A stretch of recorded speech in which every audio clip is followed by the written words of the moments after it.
16 MB കൂടുതലുള്ള video അല്ലെങ്കിൽ audio file വാട്സാപ്പിലൂടെ send ചെയ്യുന്നതെന്ന് നോക്കാം. അതിനു മുമ്പേ സെറ്റിൽ ഒരു സോഫ്റ്റ്വെയർ ഇൻസ്റ്റാൾ ചെയ്യേണ്ടതുണ്ട്. ഈ സോഫ്റ്റ്വെയർ പ്ലേ സ്റ്റോറിൽ ലഭ്യമാണ്. ഈ സോഫ്റ്റ്വെയറിന്റെ ഡൗൺലോഡ് ലിങ്ക് വേണ്ടവർക്ക് വാട്സാപ്പിലൂടെ സെൻഡ് ചെയ്തു തരുന്നതാണ്. ഇനി എങ്ങനെയാണ് വാട്സാപ്പിലൂടെ 16 MB മുകളിലുള്ള ഫയൽ സെൻഡ് ചെയ്യുക എന്ന് നോക്കാം. സാധാരണ വാട്സാപ്പിൽ 16 MB മുകളിലുള്ള വീഡിയോ സെൻഡ് ചെയ്യാൻ കഴിയില്ല. ഞാനൊരു ഫയൽ ഇവിടെ സെൻഡ് ചെയ്യാൻ നോക്കുകയാണ്. ഒരു ഓഡിയോ ഫയൽ, ഒരു 21 MB file, audio file send ചെയ്യാൻ നോക്കുകയാണ്. സെൻഡ് ചെയ്തു. ഈ ഫയൽ സെൻഡ് ആവുന്നില്ല.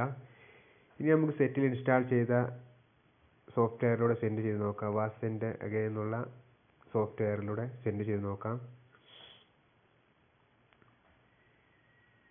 ഈ സോഫ്റ്റ്വെയറിലൂടെ 150 MB ഫയൽ വരെ, വീഡിയോ അല്ലെങ്കിൽ ഓഡിയോ ഫയൽ വരെ സെൻഡ് ചെയ്യാൻ കഴിയും. ഇനി ഹാഡ് എന്ന് നിൽക്കുക. നമുക്ക് സെലക്ട് ചെയ്യാം. ആ ഓഡിയോ ഫയൽ തന്നെ സെലക്ട് ചെയ്തു. 21 MB ഓക്കെ.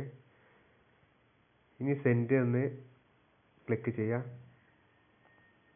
ഇങ്ങനെ കാണിക്കും കംപ്രസിങ് ഫയൽ എന്ന്. കുറച്ച് നേരം വെയിറ്റ് ചെയ്യുക. ഈ ഫയൽ കംപ്രസ് ചെയ്തുകൊണ്ടിരിക്കുകയാണ്.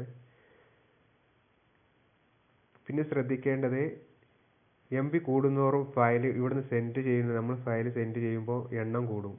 ഇപ്പോൾ ഞാൻ സെൻഡ് ചെയ്യുന്ന 2 ഫയലായിട്ടായിരിക്കും ഇവിടുന്ന് സെൻഡ് ആവുക.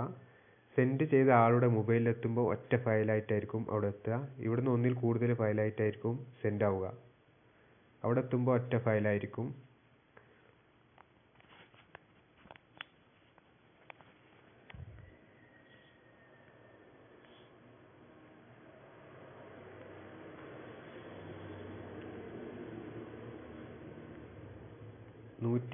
MB ഫയൽ വരെ വാട്സാപ്പിലൂടെ സെൻഡ് ചെയ്യാം.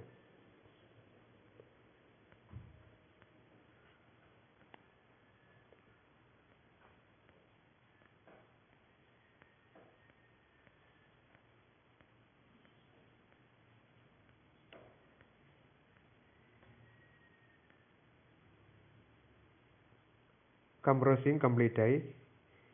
ഇനി ഇതാ 21. ഇനി നമ്മൾ സാധാ വാട്സാപ്പിലോട്ട് കണക്റ്റ് ആവും. ഓട്ടോമാറ്റിക്കായിട്ട് തന്നെ നമ്മൾ സാധാ വാട്സാപ്പിലോട്ട് കണക്റ്റ് ആവും. ഇനി നമുക്ക് ആർക്കത് സെലക്ട് ചെയ്യേണ്ട, ഈ വീഡിയോ ഫയൽ സെൻഡ് ചെയ്തിട്ട് അവർ സെലക്ട് ചെയ്യുക. ഓക്കെ അടിക്കുക. വീണ്ടും സെൻഡ് ചെയ്യുക. 2 ഫയലുണ്ടാവും. അതാണ് വീണ്ടും സെൻഡ് അടിക്കുക. ഫയൽ സെൻഡ് ആയി കഴിഞ്ഞു. ഇവിടുന്ന് 2 ഫയലായിട്ടാണ് സെൻഡ് ആയി കഴിഞ്ഞത്. അവിടെ എത്തുമ്പോൾ, നമ്മൾ സെൻഡ് ചെയ്ത ആളുടെ മൊബൈലിലെത്തുമ്പോൾ, വാട്സാപ്പിലെത്തുമ്പോൾ ഒറ്റ ഫയൽ തന്നെ ആയിരിക്കും.